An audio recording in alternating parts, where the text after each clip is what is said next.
Voilà. d'accord. D'où le nom différent de Ok, ok. l'interlocuteur. Merci. Merci. Eh bien, il est 11h05, donc Ouais. je pense que l'on commence. Je vais accepter au fur et à mesure. Là, de toute façon, je vais introduire un petit peu la visio. Donc déjà, bonjour à tous et merci d'avoir répondu aussi nombreux à l'invitation conjointe de l'ARS et de l'Adréal. Et puis, je tiens à remercier, comme d'habitude, Charlotte de la TBVB pour son précieux appui au niveau de l'organisation de ce webinaire. Bon, elle a dû faire a priori un petit peu de tri dans les invitations parce qu'on voulait privilégier vraiment le public des PRPDE, des DDTM, des animateurs de captage, etc. Donc, désolé, mais il y aura un replay possible, donc vous aurez accès à l'enregistrement. Je rappelle d'ailleurs que côté DREAL, mais côté ATBVB et côté ARS, il y aura aussi par les réseaux le replay accessible. Du côté de l'ADREAL, j'ai mis en place pour les animateurs de captage un groupe Osmose dédié à ce groupe. Et l'idée, c'est de partager dans les deux sens, c'est-à-dire que moi, je dépose des choses sur les documents utiles, on va dire, et puis vous pouvez aussi utiliser ce groupe Osmo, cette plateforme, pour poser des questions, parce que les questions que vous posez, les réponses peuvent être intéressantes pour tous. Donc, n'hésitez pas à utiliser cette plateforme. Et si vous avez un problème de connexion, revenez vers moi, je vous dirigerai vers la personne à l'informatique qui vous aidera. Voilà. D'ailleurs, il y aura un prochain webinaire dédié aux animateurs de captage le 4 mai en association avec l'OEB et Simon Barraud de l'OAO. Voilà. Je vous rappelle aussi qu'il y a le 2 mai à Rostronin une journée de présentation des outils du foncier, donc pour les élus. Donc, vous pouvez communiquer largement autour de cette journée également. Et puis, en fin d'année, il y aura une journée, comme on avait fait à Pontivy pour les animateurs de captage, avec davantage de retours d'expérience et de liens entre vous qui sera possible. Mais si vous avez des demandes particulières, n'hésitez pas également à utiliser la plateforme Osmose pour y mettre vos besoins. Bon, après ce petit temps d'introduction qui me permettent d'accepter les dernières personnes, on est quand même à 75 ou 77, ça monte. Donc, vous êtes nombreux à vous connecter aujourd'hui. Donc, pour permettre une visio dans de bonnes conditions, n'oubliez pas de fermer vos micros. Et puis, pour poser vos questions, utilisez peut-être le chat ou enfin la main là, pour pouvoir poser votre question à tous.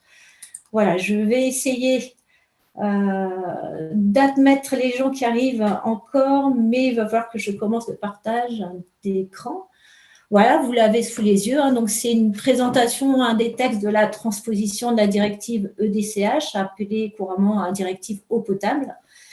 Et donc, on va essayer avec Muriel Tézé de l'ARS de vous en faire une présentation, mais on n'aura évidemment pas encore aujourd'hui toutes les réponses parce que nous-mêmes, nous ne les avons pas. Donc, on vous présente l'état actuel de nos connaissances. Voilà, on n'ira pas plus loin que ce qu'on sait déjà. Alors, comment je fais pour passer à la diapositive suivante? 2 secondes.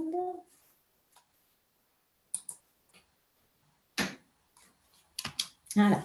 Donc, on va commencer par rappeler le contexte de la transposition de la directive et ses enjeux, ce que ça a comme conséquence, comme principale modification au niveau des différents codes de la santé publique, mais aussi de l'environnement et du code des collectivités territoriales.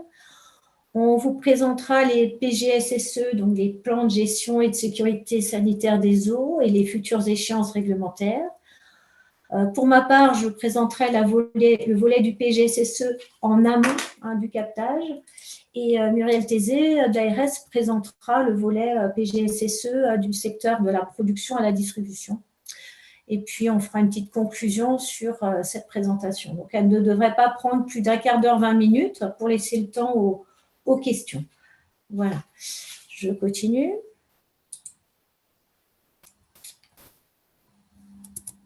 Alors, on va donc présenter ces textes transposant la directive EDCH, texte sorti le 16 décembre 2020, avec, ça c'était au niveau européen, avec l'ordonnance du 22 décembre 2022 et les décrets associés. découlant de cette directive. Les deux principaux enjeux, et qui sont vraiment mis en évidence dans la directive et les textes associés, c'est vraiment l'enjeu de protection de la santé humaine, des risques de contamination des eaux potables, mais aussi permettre l'accès à l'eau potable pour tous les territoires. Donc ça, c'est les deux grands enjeux de la directive qui sont déclinés dans l'ordonnance du 22 décembre et tous les décrets associés. Que l'on va, on ne va pas voir tout en détail, mais on va voir les principales modifications dans la présentation qui suit. Alors, donc je disais en introduction dans le sommaire que cette transposition des textes a eu comme conséquence pas mal de modifications de codes, notamment le code de la santé publique, le code de l'environnement et le code des collectivités territoriales. Cette nouvelle directive européenne eau potable présente plusieurs axes de travail. Déjà, une révision des paramètres et des normes. Alors, sans aller très loin aujourd'hui, on peut juste vous dire qu'il y aura plus de paramètres pris en compte. On ne connaît pas encore la liste de ces paramètres, on en reparlera peut-être tout à l'heure. Un plan de gestion de la sécurité sanitaire des eaux qui s'étend à la zone en amont du captage, avec une obligation ou non de les établir, on verra tout à l'heure également. Une meilleure information sur la qualité de l'eau potable pour tous les citoyens, avec la réaffirmation, comme on le disait en introduction, de l'accès à l'eau pour tous et une protection aussi de l'eau vis-à-vis des matériaux au contact. Voilà, donc ça, c'est les grands axes de l'évolution de cette directive européenne eau potable. Voilà, je laisse Muriel Tézé, donc de l'ARS, vous présenter les principales modifications au titre du Code de la santé publique. Voilà, alors comme vous le disiez Sophie en introduction, eh bien, effectivement, cette nouvelle directive eau potable, elle modifie plusieurs codes associés. Donc, on a le code de la santé publique, le code de l'environnement et le code des collectivités territoriales. Donc là, je vous ai simplement présenté très schématiquement l'ensemble des travaux au titre du code de la santé publique qu'a introduit cette nouvelle directive. Donc, vous voyez en haut à droite de votre écran, voilà la partie qui va nous concerner plus aujourd'hui, qui est effectivement la notion de changement concernant les PGSSE. Après, vous voyez que voilà, dans le Code de la santé publique, il y a énormément d'autres chantiers qui ont été engagés.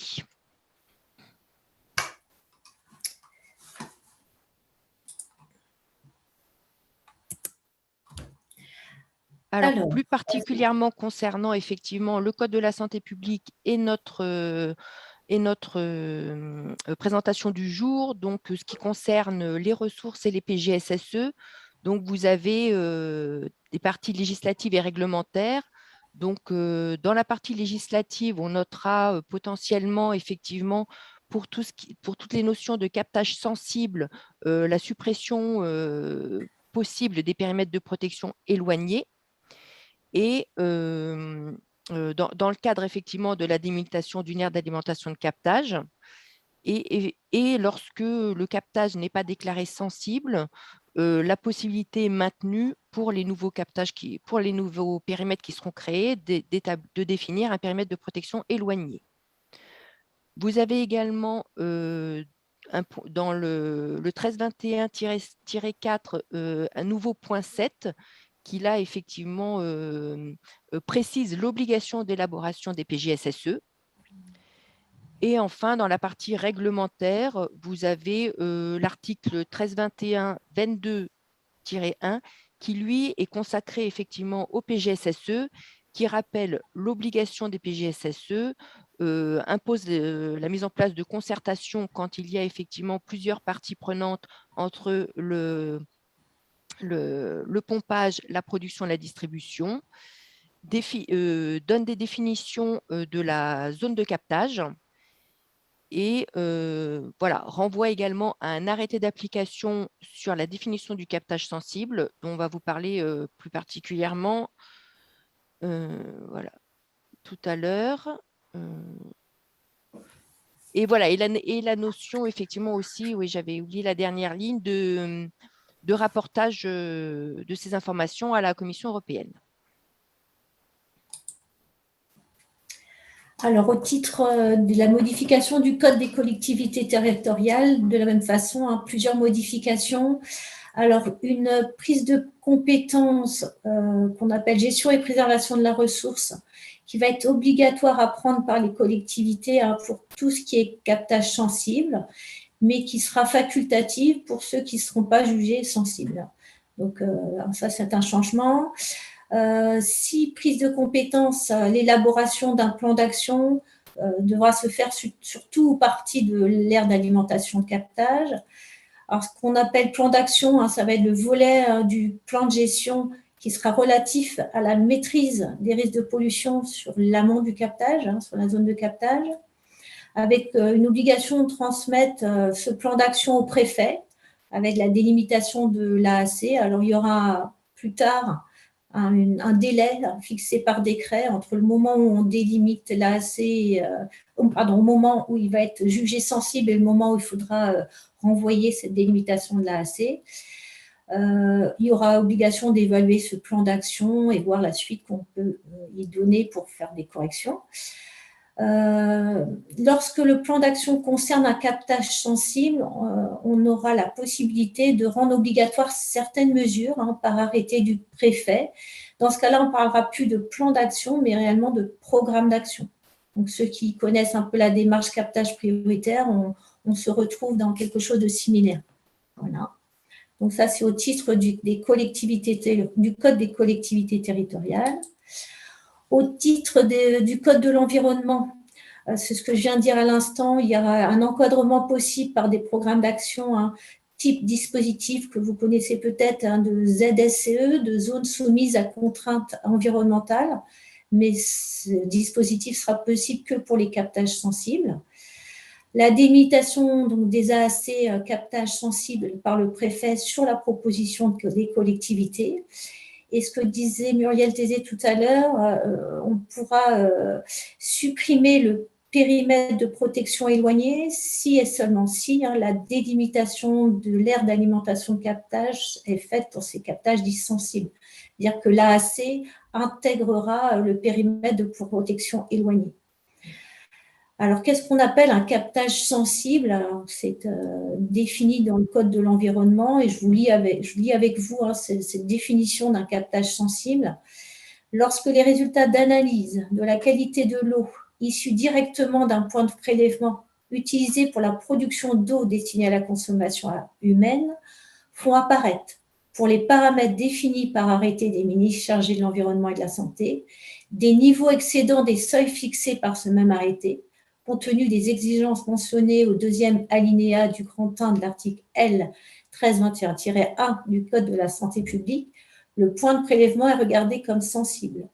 Et aujourd'hui, on n'a pas de précision sur les paramètres, les seuils, etc. Donc, on ne va pas pouvoir répondre à ces questions aujourd'hui.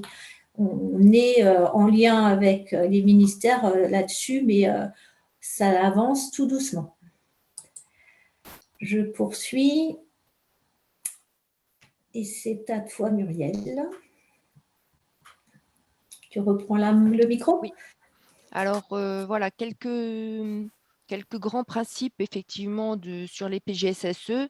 Donc, je vous ai indiqué là, hein, c'est une nouvelle démarche hein, qui permet dont le but est de garantir en permanence la sécurité sanitaire de l'approvisionnement en eau potable.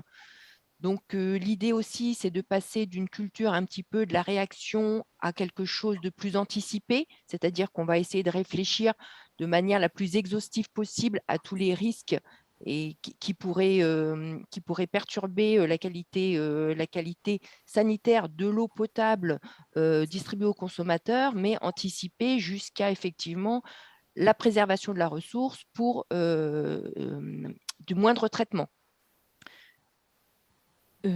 Voilà, donc la démarche est complète. Les obligations sont fixées par le Code de la santé publique en surveillance de la qualité de l'eau, dans la protection, dans l'entretien des installations de production et de distribution d'eau. Donc, ça inclut effectivement toute la chaîne du circuit de l'eau potable.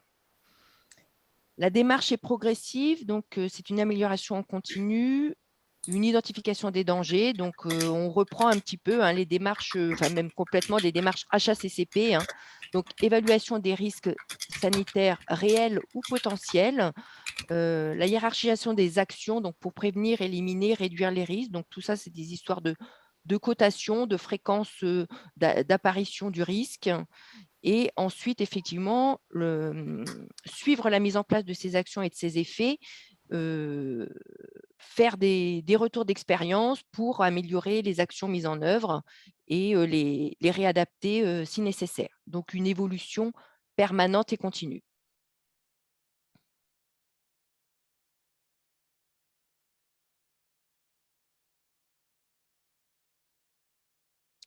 Alors là, je vous ai remis les échéances qui sont présentées dans les textes, avec effectivement la référence à l'arrêté du 3 janvier 2023 concernant les PGSSE.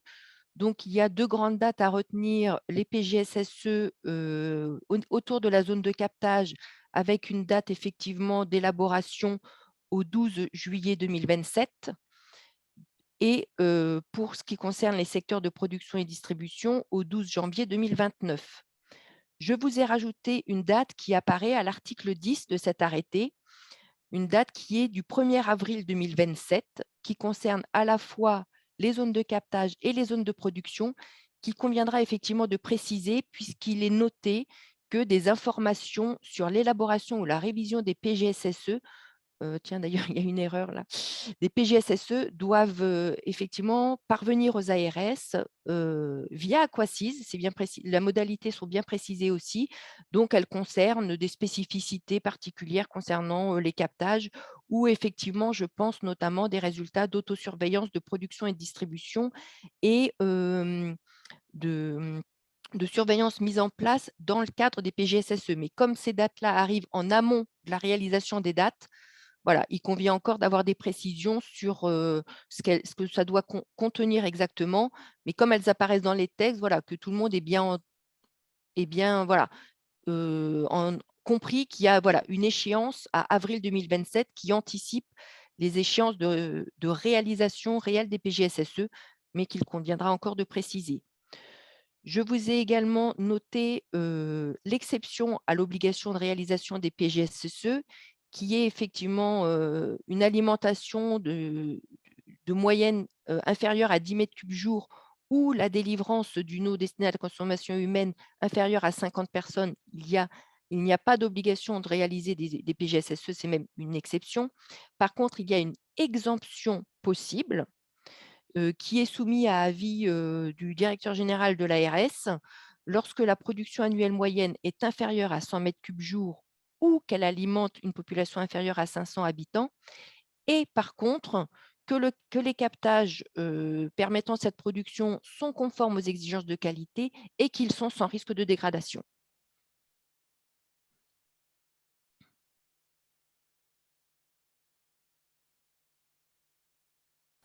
Je réactive le micro pour présenter maintenant le volet du PGSSE en amont du captage.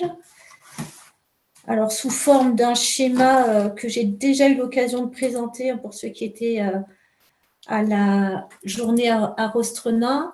Voilà, donc les PGSSE sont obligatoires pour tous les captages d'eau à destination de la consommation humaine, sauf exception que vient de présenter Muriel, avec les 2 dates qu'il faut avoir en tête, 2027 pour le plan lié à la zone de captage et 2029 pour les plans liés à la production et à la distribution d'eau. Avec deux situations, soit le captage est jugé sensible. Et aujourd'hui, comme je vous l'ai dit tout à l'heure, on n'a pas de définition réelle de ce captage sensible. On sait juste qu'il y aura plus de paramètres à prendre en compte que les simples paramètres phyto et nitrates. Il y aura l'obligation pour ces captages, donc établis dans une liste que l'on espère obtenir rapidement, l'obligation pour la collectivité de proposer une délimitation de l'aire d'alimentation de captage, d'élaborer un plan d'action, et proposer des mesures qui pourront être rendues obligatoires, comme le cas d'une ZSE dont je vous parlais tout à l'heure, avec une transmission au préfet de tous ces documents pour validation. Je rappelle aussi ce que j'ai dit tout à l'heure, lorsque l'AAC sera délimitée, alors on pourra supprimer le PPE qui, là, aujourd'hui, est adossé au Code de la santé publique. Et on maintiendra les périmètres de protection immédiat et rapprochés. C'est à la collectivité de mettre en œuvre alors le plan d'action sur cette aire d'alimentation de captage. Pour les captages non sensibles, le mot obligatoire se transforme en possibilité, c'est-à-dire que ça peut l'être, ça peut rentrer dans cette démarche que je viens de décrire. La collectivité peut rajouter un PPE s'il n'existe pas et d'y adosser donc des restrictions d'utilisation. Et puis, la possibilité d'opter après délibération par une gestion identique à celle que j'ai présentée pour les captages sensibles. Et ça, ce n'est pas une obligation, c'est une possibilité. Je répondrai tout à l'heure à la question que j'ai vue dans le chat de Bérangère sur la différence entre captage sensible et captage prioritaire. À la fin, ou on peut le faire maintenant. Qu'est-ce que tu en penses, Muriel? Vas-y, si tu veux, oui, effectivement. Okay. Alors, aujourd'hui, on a une liste de captages sensibles et une liste de captages prioritaires. Les captages prioritaires sont des captages dégradés du point de vue de la qualité, mais qui ont aussi un enjeu stratégique par rapport à la délivrance d'eau potable pour la population. Les captages sensibles répondent aux mêmes exigences de qualité, aux mêmes problèmes de qualité, mais n'ont peut-être pas ce même enjeu stratégique vis-à-vis de la population. On va oublier tous ces termes, captage prioritaire, captage sensible, on efface et on prend le même mot pour captage sensible avec une définition différente, puisque comme je le disais, on va prendre de nouveaux paramètres, de nouveaux seuils. Donc la définition de captage sensible dans ma diapositive là n'a pas la même définition que la définition de captage sensible utilisée encore dans le SDAGE 2022-2027. Donc, ça peut effectivement être un peu perturbant. J'avoue que je l'étais au début, je ne comprenais plus trop non plus. Mais voilà, derrière le mot sensible, c'est une nouvelle définition et de nouveaux paramètres qui vont être pris en compte. Et ce qu'on ne sait pas encore à l'heure actuelle, ce qu'on peut rajouter, c'est qu'on n'est pas sûr que les deux définitions subsistent, c'est-à-dire qu'on n'est pas sûr que les captages prioritaires soient maintenus. Est-ce qu'on va les inclure dans les captages sensibles? Comment tout ça va s'articuler? C'est encore des définitions qui sont en travail en interministériel et qui sont à poser. Voilà. Donc,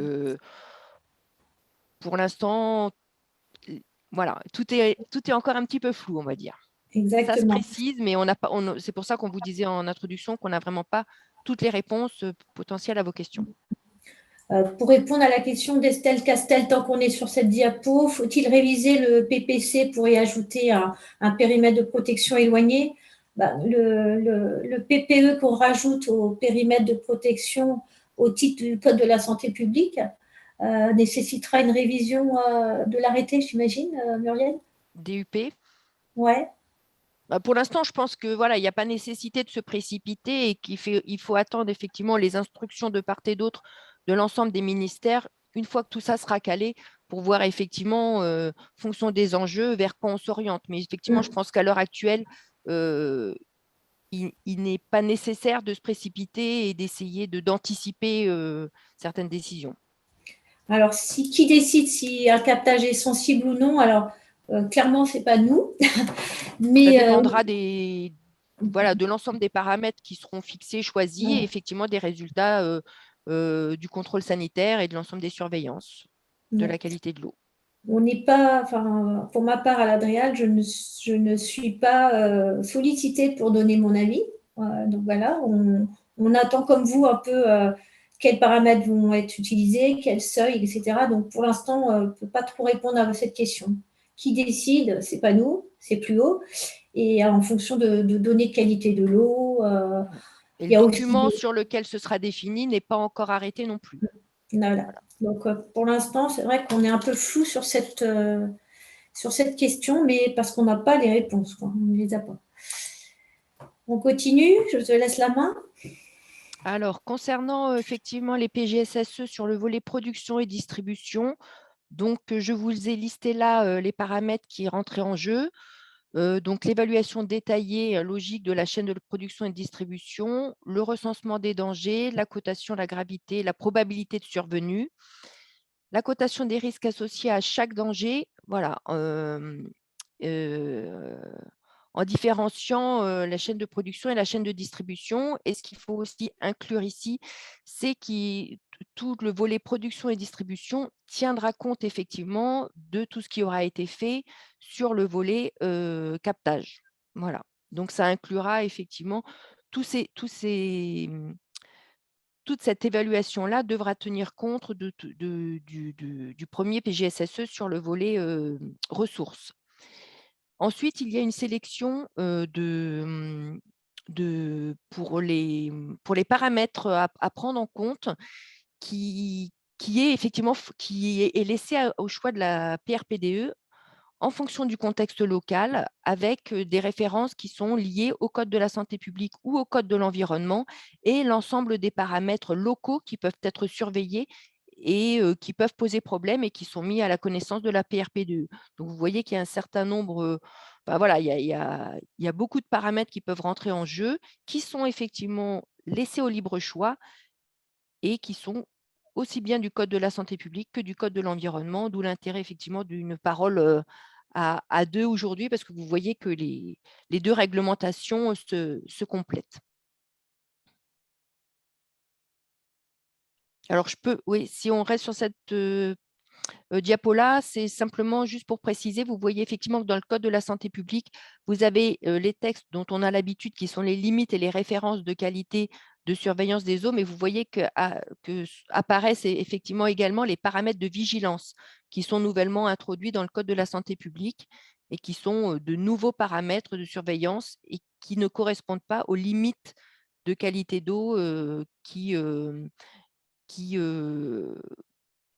définissent la conformité de l'eau potable.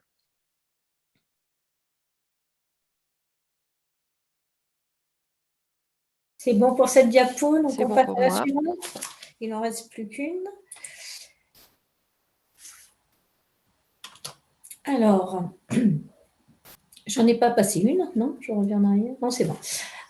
Donc, pour conclure sur cette présentation, comme vous l'avez vient de le dire, Muriel Thésée, on est vraiment à la croisée de plusieurs chemins et notamment de différents codes de l'environnement, de la santé et puis du code des collectivités territoriales avec vraiment une prise en compte de la qualité de la ressource jusqu'au robinet, donc en amont du captage jusqu'au robinet, donc avec une concertation évidemment nécessaire entre tous les acteurs du territoire, acteurs dont l'activité est susceptible d'avoir un impact sur la qualité de l'eau.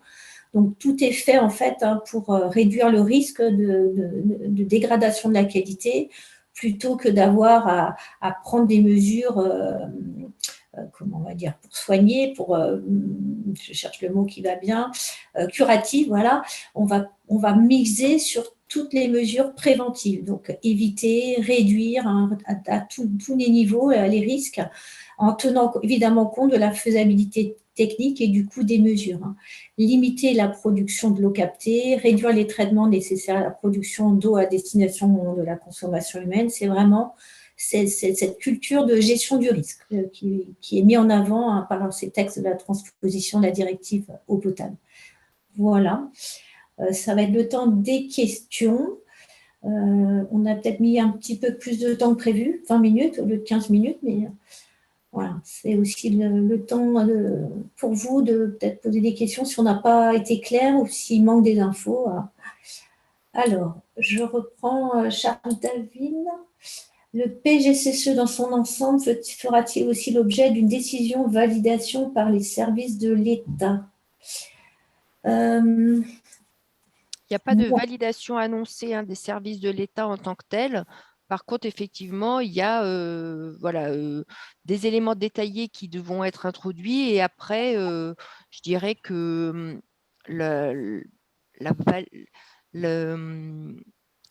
l'idée du PGSSE, c'est qu'effectivement, il soit mis à jour régulièrement et que tout le monde puisse s'appuyer dessus pour être le plus efficient possible.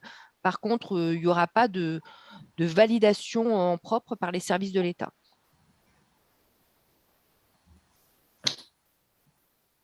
Accès à l'eau pour tous. Ouais, si l'objectif, c'est de ne pas laisser des citoyens sans avoir accès à l'eau potable aujourd'hui.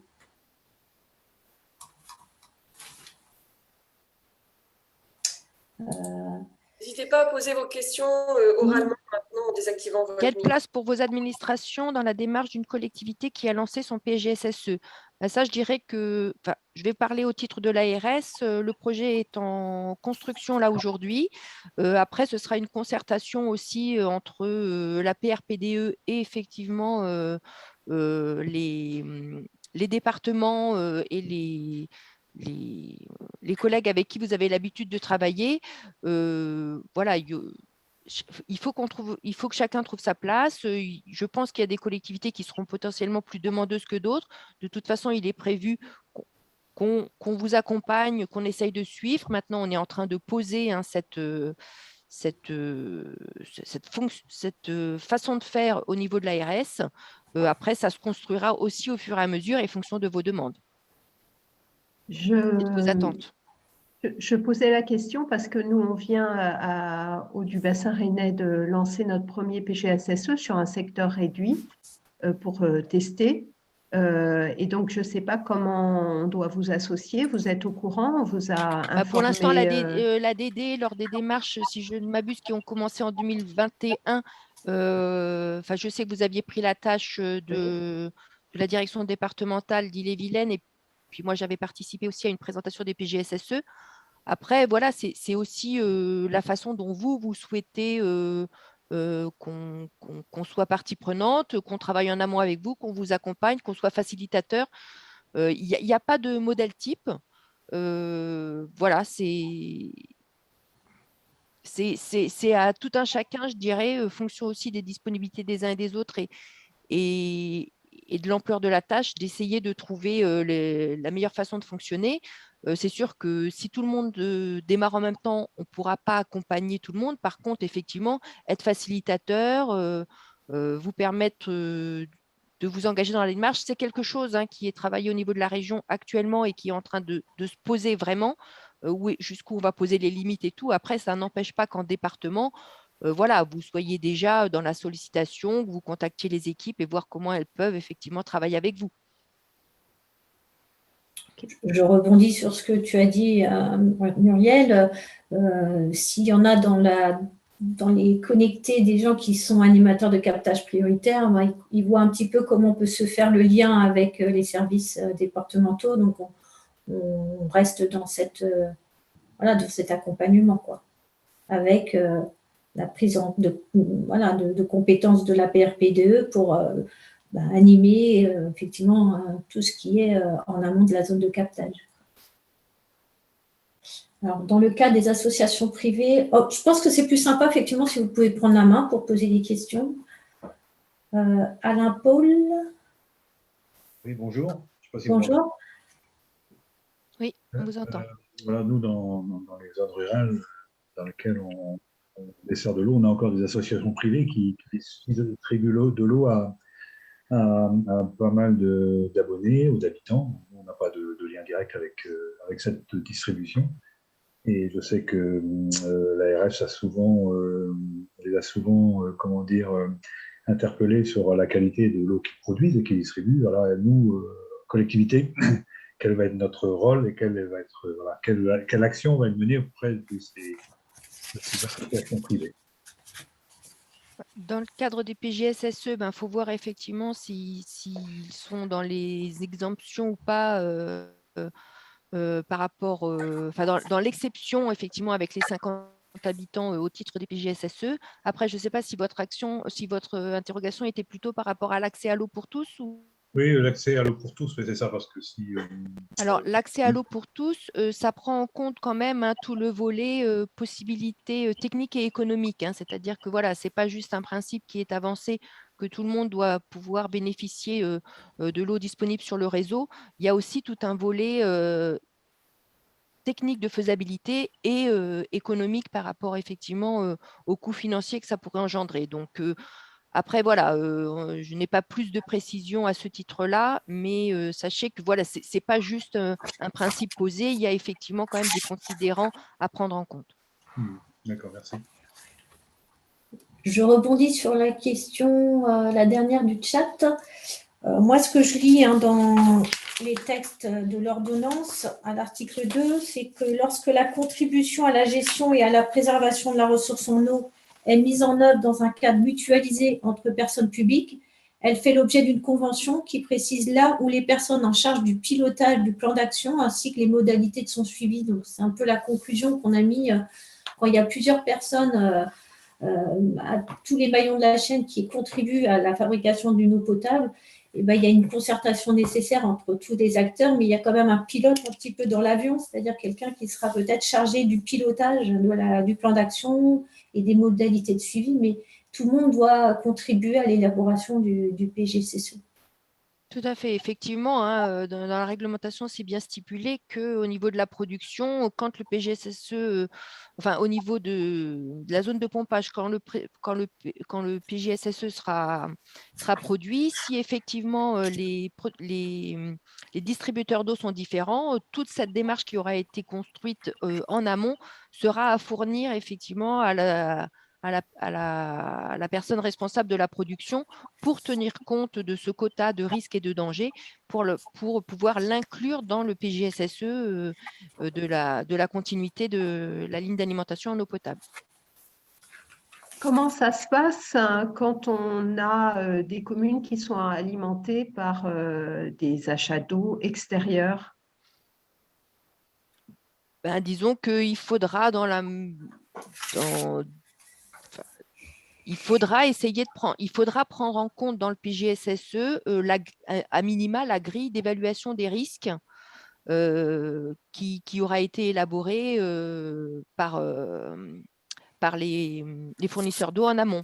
Donc tout ça, ça va être un travail de continuité et s'assurer effectivement que la grille a été prise en compte, que voilà, donc régulièrement, il faudra des échanges, il faudra fournir l'évaluation du PGSSE qui aura été mise en place auparavant. Enfin, tout ça, ça va être à construire effectivement au fur et à mesure que les PGSSE, je dirais, grandiront ou seront de plus en plus complexes. Si vous faites un PGSSE sur une petite UDI, après on le complexifie sur une UGE et comme vous dites après sur des achats d'eau ou autre, ben, à chaque fois on rajoute des strates et il faudra réussir à les associer au mieux, tout en les rendant efficaces et efficients. Donc voilà, on va apprendre en avançant. Alors, il y a une question de Flore Foineau, qui peut prendre la main si elle veut, en débloquant son micro. On n'a peut-être pas de micro. Ah, le type de rendu attendu, il n'y a pas de PGSSE type, si ce n'est effectivement, vous avez les différents guides qui sont parus, notamment le guide de l'ASTE ou autre, sur lesquels vous pouvez vous appuyer avec des grilles d'évaluation ou autres. Il n'y a pas de document type prédéfini. Il faut construire quelque chose, je dirais, qui soit aussi bien utile et efficace pour vous que de toute façon, voilà, il y a une obligation de fournir à l'ARS un résumé de votre PGSSE, pas forcément le PGSSE dans son intégralité qui doit être consultable ou, voilà, ou présenté. Après, c'est surtout la grille d'évaluation des risques et les méthodes que vous allez être mises en place pour y remédier. Mais voilà, il n'y a rien d'attendu de plus précis que ça.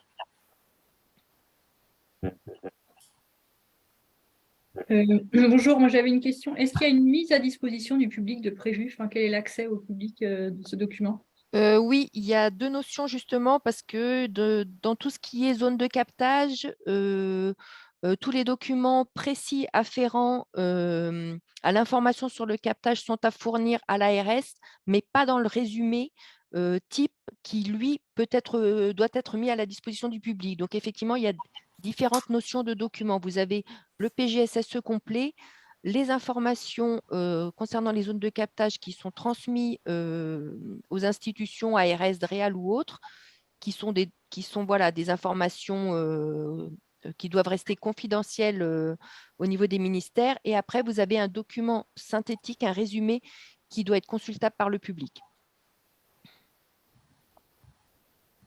Il me semble que tout ça est détaillé dans l'arrêté du 3 janvier 2023.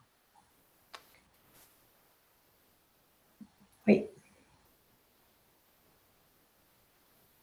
Notamment, si je ne m'abuse, les annexes. Est-ce que tu as des détails sur le volet information à l'usager? Est-ce que d'autres éléments que ceux qui sont déjà fournis, est-ce qu'il y a des modifications?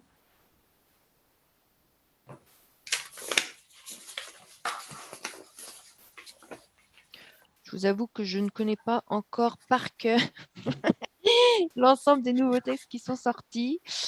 Je sais que cette information est écrite quelque part, mais…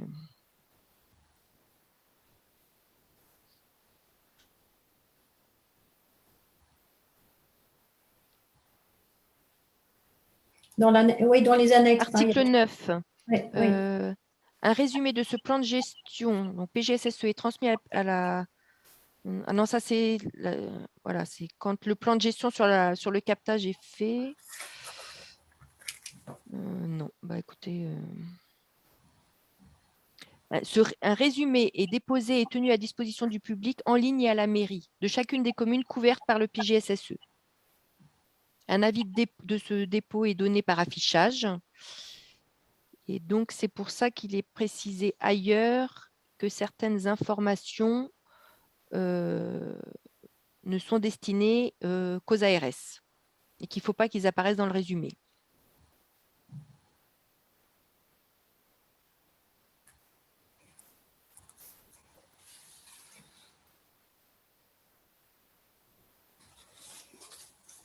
N'hésitez pas à poser vos questions.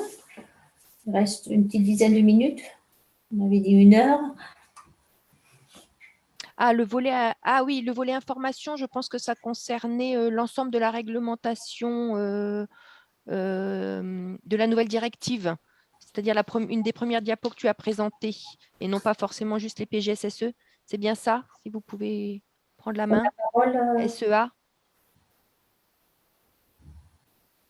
Oui, tout à fait. C'était quel niveau d'information, enfin, quelles informations complémentaires on allait devoir fournir aux usagers et par quel biais. Il y a des articles qui précisent ça. Alors, pour l'instant, on n'a pas on n'a pas les instructions attendues, mais effectivement, voilà, c'est faciliter encore plus la mise à disposition des résultats à la population, en pré-mâché ou pas pré-mâché, voilà, avec des explications attenantes. Enfin, c'est tout un volet sur la facilitation d'accès à l'information sur la qualité de l'eau et également un ensemble d'informations qui leur permettraient que ce soit plus compréhensible ou voilà. Il n'y a pas plus. Voilà. Oui, le document vous sera présenté et le replay aussi. Est-ce qu'il y a des pages du diaporama sur lequel vous voulez qu'on revienne?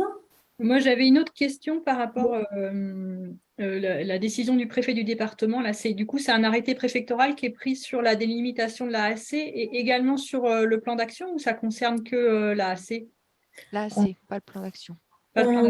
On se posait la question parce que avant de vous présenter tout ça, on se demandait la décision préfet de département si c'était adossé à un arrêté préfectoral et on n'a pas trouvé la réponse. Donc, dans le doute, pour l'instant, on va chercher la réponse, mais on ne s'est pas noté. C'est une décision préfectorale, voilà, mais il n'y a pas marqué effectivement selon quelle modalité. Ouais, décision préfectorale n'est pas égale à arrêté préfectoral, donc il faut qu'on creuse ça. Parce que mais ça concerne effectivement l'AAC et non pas le plan, quoi. Bah, ça dépend. Si les mesures sont rendues obligatoires, alors oui, dans le cas des captages sensibles. Ouais. Quand les mesures sont devenues obligatoires, est-ce qu'il y a les mêmes obligations d'indemnisation? Bah, dans le cadre des captages prioritaires aujourd'hui, non. C'est-à-dire que quand on arrive à cette phase, après les 3 ans de phase volontaire, si on bascule en phase réglementaire, effectivement, l'accompagnement financier n'est plus là. D'où le temps de 3 ans là, qui est donné aux acteurs de mettre en place des mesures préventives avant que le coup près de la ZSE aujourd'hui tombe, quoi. Bonjour. À ce sujet-là, du coup, vous mettez la collectivité met en œuvre le plan d'action. Vous évoquez pas de durée de 3 ans, ce genre de choses. Dans l'optique où tout ce qui est captage prioritaire sensible à l'ancienne terminologie est supprimé, du coup, on passe en captage sensible. Comment ça une fois que ce plan il est formulé, comment ça se concrétise, quoi? Est-ce que c'est aussi 3 ans de Non. mise en œuvre et évaluation ou il y a des Non, efforts là-dessus? c'est la diapo qu'on a peut-être été un petit peu rapide. C'est celle d'avant, je crois. Je regarde. Non, c'était avant. Voilà. Muriel, peut-être c'était la diapo que tu as présentée avec tous les Pour 6 ans. l'instant, on n'a pas plus de précision que ça, hein. Donc, on est comme vous un petit peu dans l'attente de la manière dont tout ça va se gérer concrètement. Voilà, à part effectivement l'obligation d'élaboration et les réexamens maximum tous les 6 ans ou effectivement en fonction des modifications locales qui auraient été nécessaires et qui engageraient la révision d'un plan. Voilà, on n'a pas plus d'explications que les textes actuels et on est tous en attente effectivement un petit peu s'il y a plus de précision, s'il y a plus de… Après, c'est ce que je vous dis, hein, au démarrage, on va tous apprendre en avançant. Et puis, peut-être qu'effectivement, au fur et à mesure et au fur et à mesure que nous aussi, services, accompagnateurs ou instructeurs ou autres, on va remonter les questions que ça nous pose, ben, ça engendrera aussi peut-être des éléments d'explication ou autres de la part de nos ministères respectifs, hein. Mais pour l'instant, voilà, on n'a pas plus d'éléments de réponse à vous fournir que voilà, avoir essayé de vous mâcher au mieux les textes qui sont actuellement sortis et vous éclairer sur les différents codes qui se superposent ou qui s'associent, quoi. Voilà, c'était un petit peu le but aujourd'hui de notre exercice à deux voix, c'était d'essayer de vous accompagner sur l'articulation de ces différents textes et voilà, si on a pu vous les mâcher un petit peu, quoi, ou essayer de vous éclairer un peu plus sur leur compréhension. Voilà. Et pour peut-être rebondir sur la question d'Anaël Langevin, là, la notion de captage prioritaire, de captage sensible tel qu'on le connaît aujourd'hui, ben, ça va disparaître à l'horizon 2027 avec uniquement la définition de captage sensible avec des nouveaux paramètres, des nouveaux seuils. Et une révision tous les 6 ans du PGCSE pour voir si les mesures prises sont suffisantes, s'il faut réajuster, hein. C'est ce que tu disais, Muriel, au départ de la présentation, c'est un processus continu et un processus de mesures préventives à prendre en continu. Mais la révision de la liste des captages sensibles, est-ce qu'elle est prévue tous les 6 ans? Ça, on a posé la question, on n'en sait rien. Pour l'instant, tout ça, c'est encore des travaux en interministériel, Ouais. voilà, auxquels voilà, on essaye, nous, de participer en avançant des argumentaires, en avançant des constats de ce que nous, on peut voir chacun sur nos territoires. On essaye tous de participer, voilà, à cette réflexion. Après, comme disait Sophie, on n'a pas la main. On ne peut que voilà, essayer d'argumenter en fonction de nos connaissances de terrain. Les échéances, non, on n'en a pas. Ils sont bien conscients qu'on est en attente, donc plus ça se fera rapidement, mieux ce sera, mais on n'a pas d'échéance avancée. Les travaux sont actuellement en cours en interministériel, donc vous connaissez tous voilà, La lenteur administrative. c'est déjà compliqué quand c'est un ministère unique. Donc là, ce sont des travaux en interministériel. Donc, on ne sait pas voilà, si ça va complexifier les choses. Donc, ça avance. On ne peut rien vous dire de plus.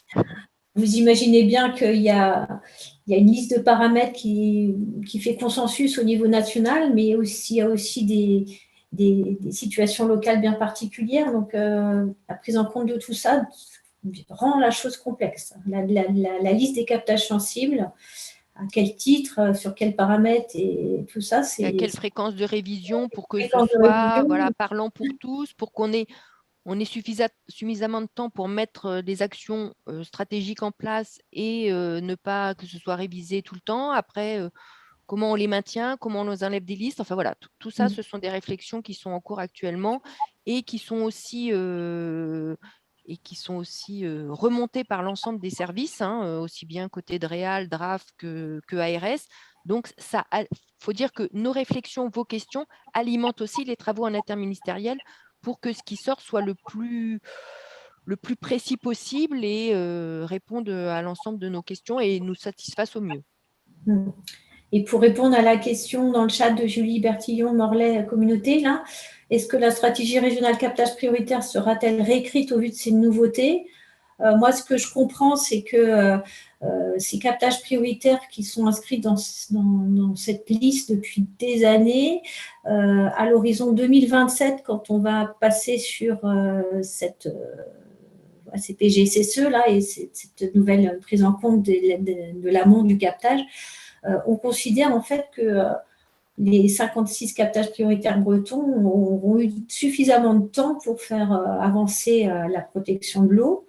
Et que, voilà, à l'horizon 2027, c'est pourtant demain, mais voilà, en principe, ces captages prioritaires auront eu largement le temps de s'inscrire dans un programme d'amélioration de l'eau. Je suis bien constante de dire ça et de me rendre compte de la réalité du terrain, c'est que ce n'est pas encore le cas, mais c'est le dire en fait des ministères en disant que ces captages prioritaires, ça fait des années qu'ils sont prioritaires pour certains. Pas pour tous, Julie Bertillon, Gerlot par exemple, c'est tout récent, mais pour certains, ça fait très longtemps et que voilà, la situation devrait s'être améliorée d'ici 2027 et que les choses auraient dû avancer, quoi. Voilà. Donc en fait, moi, ce que je comprends, c'est que la stratégie captage dite prioritaire aujourd'hui va pas porter ce nom, mais va être un petit peu similaire à celle qui va s'inscrire autour des captages dits sensibles, qui, je le répète, ne sont pas les captages sensibles d'aujourd'hui. Mais ça, j'espère que vous avez bien compris, la terminologie a évolué et la notion de captage sensible va vraiment avoir un autre sens du fait des nouveaux paramètres et des nouveaux seuils. Voilà, et puis voilà, c'est ce que tu disais en introduction, du fait effectivement que la nouvelle directive, voilà, elle incite de toute façon à une préservation, enfin, c'est l'objet de la directive cadre européenne, c'est l'incitation à une préservation au mieux de la ressource pour après arriver à réduire les nécessités de traitement derrière et voilà, pour produire une eau potable avec voilà, potentiellement le moins de traitement. Alors, comment on va y arriver, comment tout ça va s'inscrire, voilà, c'est un engagement à travailler, je dirais, plus tous de concert, peut-être qu'auparavant. D'où la complexité des travaux en interministériel. Pour ceux qui connaissent un peu la démarche HACCP dans l'agroalimentaire ou dans d'autres domaines, c'est vraiment ça, c'est la prévention des risques, analyse des risques pour pouvoir intervenir en amont, voilà, pour éviter les pollutions et éviter d'avoir à prendre des mesures curatives, quoi. L'idée, c'est de jouer sur la prévention que d'aller sur le volet curatif.